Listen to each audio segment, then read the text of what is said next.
people that are being talked about for MVP. Right now, it looks like it's Jared Goff, Carson Wentz, Antonio Brown.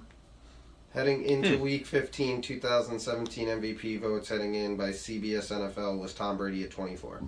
Second was Russell Wilson and Carson Wentz at 13 apiece. Actually, also tied in second was Antonio Brown with 13. Okay. But AB's been killing it. Todd Gurley with 1. Calais Campbell with 1. Calais Campbell has been stellar. Gurley is looking, as far as fantasy at least, matchup proof. Calais Campbell really should be the defensive player of the year. Probably. Last game of the season, or not season, week. Last game of the week. Sorry, Steelers 39, Ravens 38. Steelers needed another game-winning field goal to win. A lot of people where I work have been saying, "Oh man, the Steelers, they're just not playing well if it's coming down to last-second field goals." The Steelers are playing a ton of 500 or better teams. They played like 6 teams that have 500 or better records. Do you know what this says? And they've won. Do you know what it says to me when I see a team who wins by last-second field goals? They find a way to win. Yeah. That's what it is. Why are we overlooking that, too? Ben Roethlisberger has 3 500-yard passing games this season. And this is a division game. You can never count out a division opponent, no matter how bad or good they are. And the Ravens are probably middling, I would say, at this point. But they're always going to play them well. Exactly. It's never not going to happen. And that they're always getting happens the wins. in the AFC. What are they? The West? No, they're the North. Yeah, they're the North. I mean, the only ones that don't count in the AFC North are the Browns. Bengals. Well, no, even the Bengals. But even the Bengals against divisional opponents tend to play them it gets really dirty against the Steelers, but they still go to. Well, that's how they stay in the game. Yeah.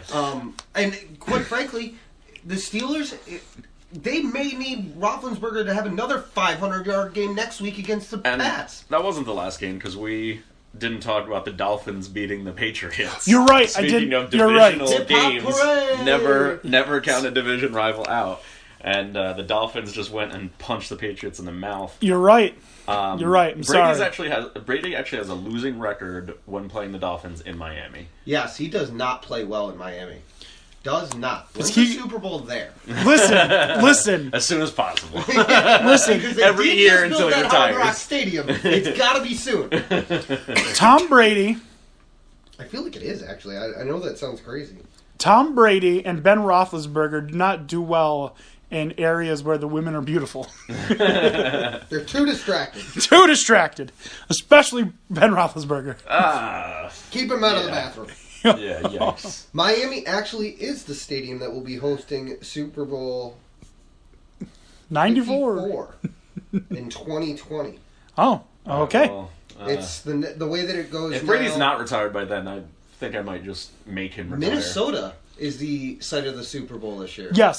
Yeah, that's their new stadium. Yeah, the Vikings are really, really trying to get there. Yes. Because imagine playing. I don't care who has the tickets. Minnesotans are gonna be.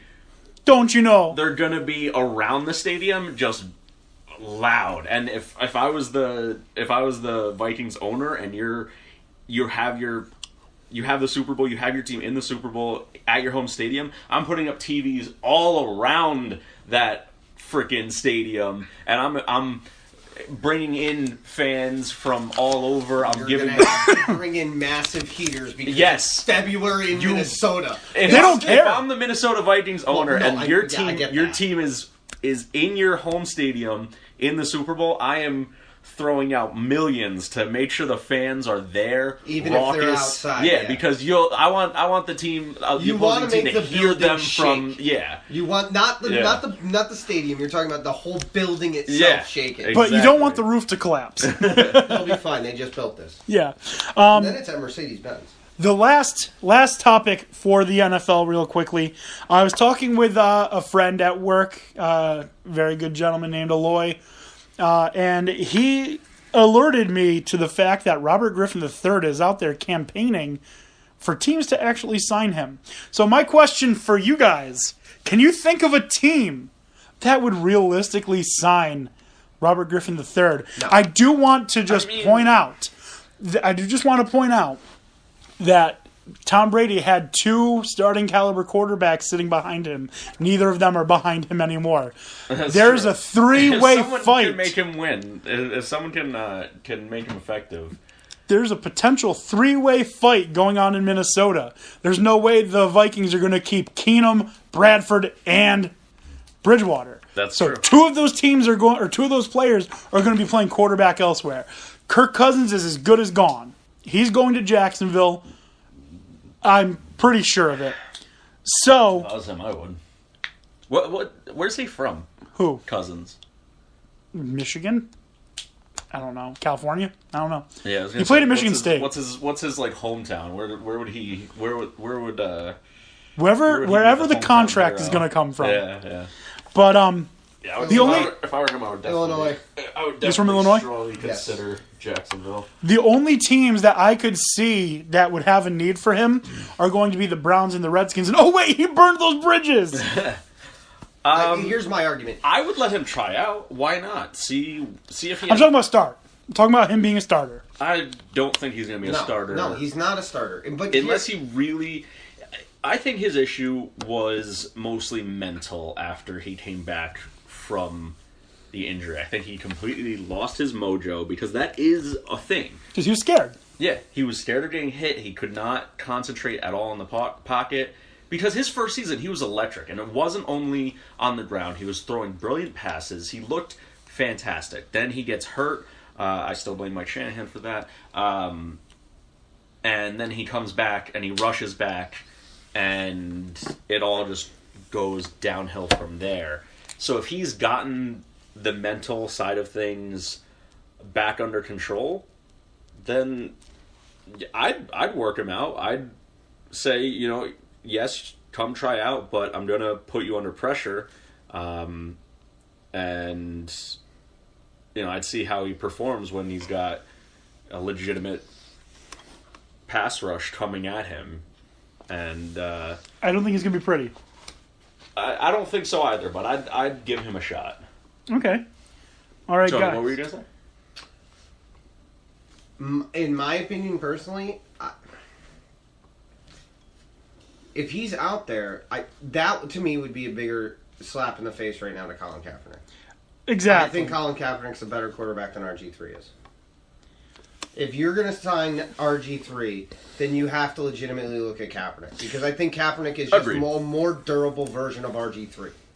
Not only that, I think you're also going to take quarterbacks who are better than Robert Griffin III. And I'm kind of chuckling on the inside that I'm going to say this, but I kind of believe it.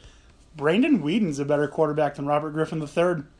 I truly believe it. But if you're you can make that argument. But I think if you're looking at if you're looking at him, you have to be looking at Kaepernick. They're almost the same style of quarterback, but Kaepernick's more durable. Well, the only problem is Robert Griffin III is a better passer. Yeah, exactly. When he actually could play, he was a good passer, which I don't think anyone ever really said of Cap. No, but anyway, but also I don't. You're taking more of a risk, I feel, with RG3 because of his reputation for the fact that you can't touch him. You need to wrap him in bubble wrap, or he's right, which is why you try him out, and most likely he just rides the bench, or gets hit, and then you have to replace him. Anyways, Colin Kaepernick. I don't think he's a starter. There are 3 quarterbacks that are going to be on a new team next year. Cremo, put it in. Oh, come on, Joe. Dude, way too much hesitation. Yeah. He should have just had it from there. There are 3 quarterbacks that I think next year are going to be on the move and will start besides Kirk Cousins. I think Jacoby Brissett's going to end up in Washington because Kirk Cousins leaves. I think Case Keenum is going to end up in Cleveland. You don't think the Vikings are going to be able to keep him? No. Nope. I think they're going to rock with Teddy and get a backup. Okay. And I think Sam Bradford's going to end up with the Jets. I wouldn't hate it. That's what I think. If I had to guess, needs to squat. That's what he needs to do in order to be a more effective quarterback. Yeah, he needs to squat. He needs a team that's willing to work with him instead of against him, which the Vikings were doing. Anyways, guys, we've gotten to our WTF moment. So let's do that. Then we'll make our picks this week in sports history and get out because it's already pretty late. So WTF moment, I'll start. In the epic clash between the Eagles and the Rams on Sunday afternoon. Oh, are you going to take mine? Maybe. The Eagles came away victorious and left it all on the field, including Carson Wentz's knee. The Eagles have lost the Green Knight for the rest of the season with a torn ACL. Well, guys, that's football. Mine is similar. It's in the same game, and it's for Carson Wentz. He got injured on a touchdown run that was then called back for holding, and that's when he tore his ACL. Then he played and three more plays. 3 more plays, and he threw a touchdown on 4th down. And then walked off with a crooked knee. Yeah, and you can see him walk off, and you can see his knee just give out to the side. It's like his knee turns. That was my, that's football. Mine will be something that happened back-to-back within minutes of each other. 2 overtime games were being played in Buffalo and in Green Bay. LaShawn McCoy busts off a run into the end zone to win the snow game.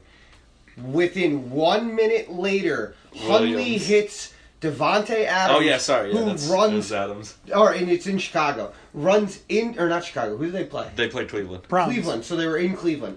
Hits the touchdown and runs into the tunnel and just leaves.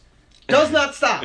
Does not stop after to celebrate with his team. Catches a touchdown, runs up through the middle, gets to the end zone. To me, corner, that's the Forrest Gump celebration. Yeah, just keep running. running. Forrest, run! So within a minute of each other, 2 walk-off plays. Done.